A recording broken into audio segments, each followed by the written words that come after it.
સુરતના લિંબાયતમાં પાનના ગલ્લા પર માથાકૂટ થતા મિત્ર દીપકે જ કરી રોહનની હત્યા. આરોપીને લિંબાયત પોલીસે દબોચ્યો. સુરત શહેરના લિંબાયત વિસ્તારમાં રુક્ષ્મણીનગર ખાતે ગઈકાલે 19 વર્ષના યુવકની હત્યા કરવામાં આવી હતી. હત્યાની ઘટનામાં પોલીસે હત્યા કરનાર આરોપીની ધરપકડ કરી લીધી છે. પકડાયેલો આરોપી મરનાર યુવકનો મિત્ર હતો અને મૃતક યુવક આરોપી પાસે પૈસા માંગતો હતો. તેની અદાવતમાં હત્યા કરી હોવાનું પોલીસ તપાસમાં સામે આવ્યું છે. સુરતના લિંબાયત વિસ્તારમાં આવેલા રુક્ષ્મણીનગર નજીક રેલવે ફાટક પાસે દારૂના અડ્ડા પર એક 19 વર્ષીય યુવકની હત્યાની ઘટના સામે આવતા સમગ્ર વિસ્તારમાં ચકચાર મચી જવા પામી હતી.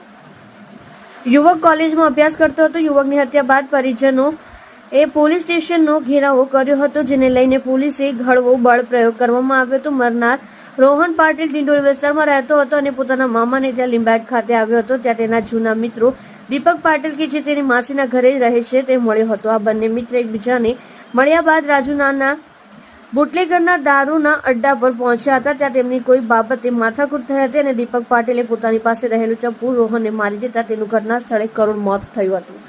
જોકે આ ઘટનામાં લોકોએ દેખાવો કર્યા પછી પોલીસ સ્ટેશનને ઘેરાવ કરતા પોલીસે ગણતરીના કલાકમાં આરોપીને ઝડપી પાડી તેની પૂછપરછ શરૂ કરી હતી. ત્યારે આરોપી દીપકે જણાવ્યું હતું કે મરનાર રોહન તેની પાસે પૈસા માંગતો હતો, જેને લઈને બંને વચ્ચે ઝઘડો થયો હતો અને આ ઝઘડામાં આરોપીએ રોહનને ચપ્પુ વડે હત્યા કરી નાખ્યાની કબૂલાત કરી હતી. જોકે પોલીસે આરોપીની ધરપકડ કરી આ મામલે વધુ તપાસ શરૂ કરી છે. આપ જોઈ રહ્યા છો સોમવાર time news channel. Bureau report, Surat. ગઈકાલે લિંબાયત પોલીસ સ્ટેશન વિસ્તારમાં આરડી ફાટકની બાજુમાં એક સોસાયટી છે, ત્યાં એક મર્ડરની ઘટના બની હતી. આ ઘટનામાં જે આરોપી છે દીપક પાટીલ, એની પોલીસે ધરપકડ કરી છે. આરોપીની પોતે જે ભોગ બનનાર છે એની સાથે એની મિત્રતા પણ હતી. એને એકબીજાને સારી રીતના પરિચયમાં હતા અને ભોગ બનનાર છે એ પોતાના મામાને ત્યાં આવ્યો હતો. ભોગ બનનાર પોતે ડિંડોલીના રહેવાસી છે અને પોતાના મામાને ત્યાં ગઈકાલે આવ્યો હતો સવારના પોરમાં. એ સમયે આરોપી અને ભોગ બનનાર બે ભેગા થયા હતા. બંને વચ્ચે વાતચીત થઈ હતી અને આ વાતચીત બાદ જે આરોપી છે એને ચપ્પુથી આનું હત્યા નિપજાવી હતી.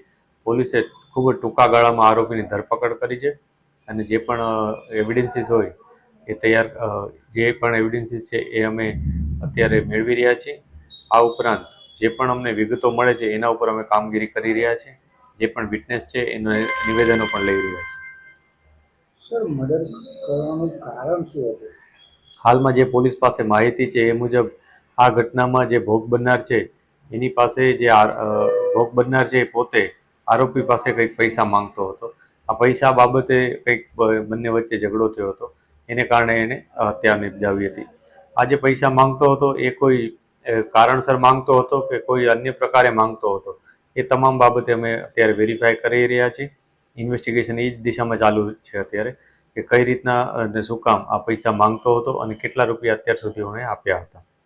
સર, આરોપી શું કરે છે અને એનું કોઈ બેકગ્રાઉન્ડ છે? જે આરોપી છે એ અત્યારે 1 વર્ષથી અહીંયા રહે છે એના માસીની ત્યાં, અને એ પોતે પહેલાં મહારાષ્ટ્ર રહેતો હતો. એના અત્યારે જે માહિતી છે એ મુજબ જે આરોપી એક્સટર્નલ અભ્યાસ પણ કરે છે અને અહીંયા જે માર્કેટ વિસ્તાર છે એમાં અત્યારે રેગ્યુલર કામમાં જાય છે અને સમયાંતરે પરીક્ષા આપતો રહે છે. એ પ્રકારની માહિતી પોલીસને મળી છે. આરોપીને કોઈ ગુનાહિત આ બાબતે પણ અમે વેરીફાઈ કરી રહ્યા છીએ કે આરોપી કોઈ અન્ય ગુના સાથે સંકળાયેલ છે કે નહીં, અગાઉ એના વિરુદ્ધ કોઈ અરજી થઈ હતી કે નહીં, અથવા એણે પોતે કોઈ અરજી કરી હતી કે નહીં, એ બાબતે પણ અમે તપાસ કરી રહ્યા છીએ.